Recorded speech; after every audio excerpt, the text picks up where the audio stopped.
नमस्कार और मेरे साथ आप देख रहे हैं न्यूज गंगा और मैं हूं निशा भारद्वाज। बाबा साहेब की एक मूर्ति सिर्फ मूर्ति नहीं होती है, ये प्रतीक होता है उस विचार का जिसने भारत को संविधान दिया। और अब उसी बाबा साहेब की मूर्ति से दिक्कत लोगों को होने लगी है। तो दिक्कत संविधान से है, दिक्कत बराबरी से है और दिक्कत उस सोच से है जो कहती है कि दलितों को बराबरी का अधिकार नहीं मिलना चाहिए।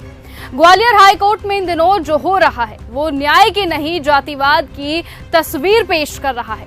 एक तरफ दलित वकील हैं जो बाबा साहेब की मूर्ति के लिए संविधान के दायरे में शांतिपूर्ण संघर्ष कर रहे हैं और दूसरी ओर कुछ जातिवादी वकील हैं जो उसी संविधान की शपथ लेकर उनके निर्माता का अपमान कर रहे हैं। अब ये लड़ाई मूर्ति की नहीं रही, अब ये सीधा चैलेंज है उस सिस्टम को जो आज भी दलित चेतना से डरता है। चंद्रशेखर आजाद की एंट्री के बाद जातिवादी लांबी की नींद उड़ गई है, क्योंकि उन्होंने साफ कह दिया है मूर्ति लगेगी और पूरे सम्मान के साथ लगेगी। लेकिन जरा इन जातिवादी आतंकियों की जुबान भी सुन लीजिए। आज के लिए चेतावनी दी गई थी कि बाबा साहब की मूर्ति तो वहीं लगेगी।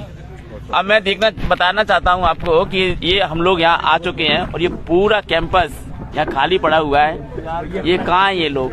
एक भी नहीं दिख रहा, ना कोई बीमार भी दिखाई दे रही है और ना कोई भीमसेना दिखाई दे रही है। ये कहते हैं कि चलो लगाकर दिखाओ मूर्ति, ये कोई आम लाइन नहीं है, ये लोकतंत्र को खुली चुनौती है। और अब सवाल उठता है कि जब बाबा साहेब की मूर्ति चीफ जस्टिस की अनुमति से लग रही है तो ये जातिवादी गुंडे आखिरकार होते कौन है विरोध करने वाले? भारत का संविधान अनुच्छेद 25 और 28 के धार्मिक सांस्कृतिक प्रतीकों की स्वतंत्रता देता है। अगर मूर्ति की स्थापना न्यायालय की अनुमति से शांतिपूर्ण ढंग से हो रही है तो उनका विरोध करना न सिर्फ असंवैधानिक है बल्कि अदालत की अवमानना भी हो सकती है।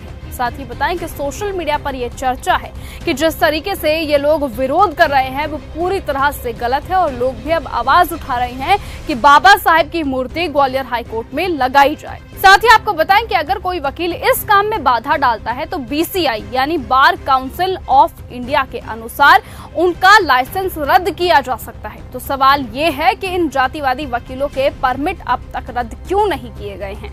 सोशल मीडिया पर लोग मांग उठा रहे हैं कि इनके लाइसेंस को रद्द कर देना चाहिए। सवाल है कि क्या बार काउंसिल और कोर्ट इन्हें खुली छूट दे रही है? क्या इनकी गुंडागर्दी के आगे कानून भी बौना हो गया है? बाबा साहेब की मूर्ति अब प्रतीक्षा नहीं जनादेश है और ग्वालियर से उठी ये लॉ पूरे देश में बहेगी।